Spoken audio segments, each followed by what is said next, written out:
Praise the Lord. आज 13 तारीख सोमवार, मार्च का महीना। हम लोग लेंट के मौसम में 20वां दिन में है। परमेश्वर ने कहा, और देखो और देखो, मैं जगत के अंत तक सदैव तुम्हारे संग हूँ।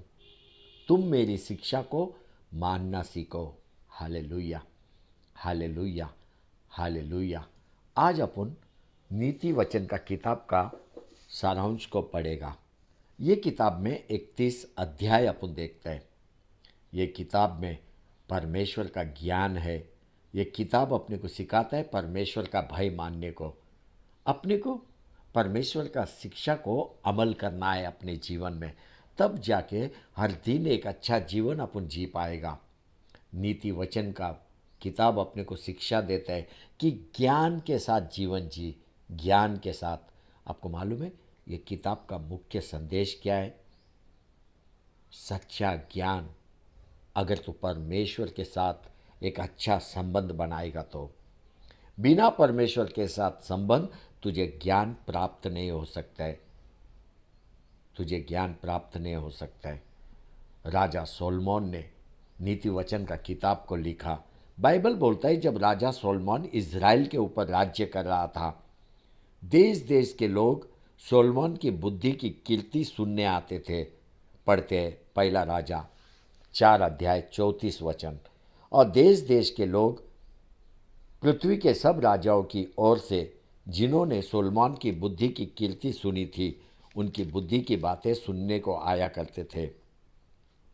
अब ये किताब में सोलोमन ने परमेश्वर का मन को प्रकट किया, परमेश्वर की मन की बातों को इसमें लिखा। मुख्य वचन नीति वचन 1 अध्याय 5 कि बुद्धिमान सुनकर अपनी विद्या बढ़ाए और समझदार बुद्धि का उपदेश पाए। ऐसे ही नीति वचन 1 अध्याय 7 वचन, यहोवा का भय मानना बुद्धि का मूल है। बुद्धि और शिक्षा को मूढ़ी लोग तुच्छ जानते हैं। नीति वचन 4 अध्याय 5 वचन, बुद्धि को प्राप्त कर, समझ को भी प्राप्त कर, उनको भूल न जाना, ना मेरी बातों को छोड़ना। नीति वचन 8 अध्याय 13 और 14 वचन, यहोवा का भय मानना, बुराई से बैर रखना, घमंड, अहंकार और बुरी चाल से और उलटफेर की बातों से भी मैं बैर रखती हूँ। उत्तम युक्ति की और खरी बुद्धि मेरी ही है।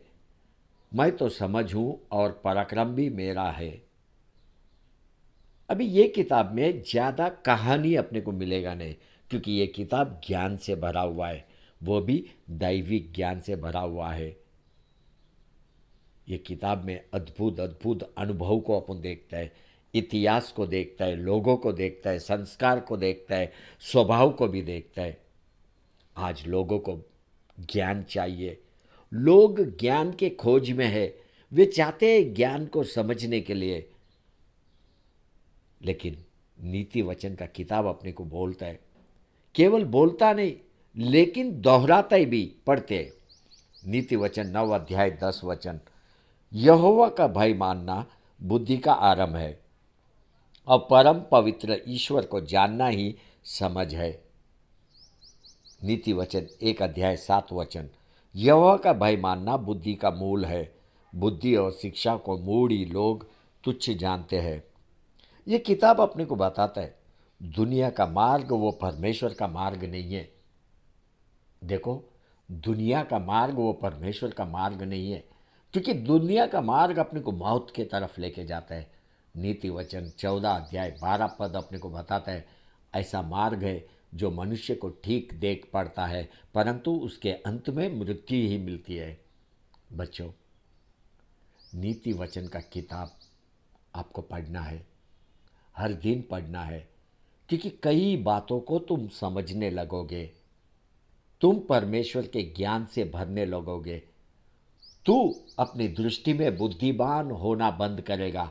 तू यहोवा का भय मानेगा और बुराई से अलग रहने लगेगा। देख कैसा तेरा शरीर भला चंगा होने लगेगा और तेरी हड्डियाँ पुष्ट रहने लगेगी। अभी नीति वचन का किताब में ज्ञान का 7 स्तंभ को अपन देखते हैं। 7 स्तंभ क्या है? पहला, परमेश्वर का भय। दूसरा शिक्षा, तीसरा ज्ञान, चौथा समझ, पांचवा विवेक, छठवां सलाह और सातवां फटकार। ज्ञान तेरे जीवन में आनंद को लेके आता है। ज्ञान तेरे जीवन को सुरक्षित रखता है। ज्ञान तेरे हृदय का सुरक्षा करता है, तेरे हृदय को कभी भी दूषित होने नहीं देता है। अभी अपने को ये ज्ञान कहाँ से मिलेगा? पढ़ते हैं नीति वचन 2 अध्याय 6 और 7 वचन।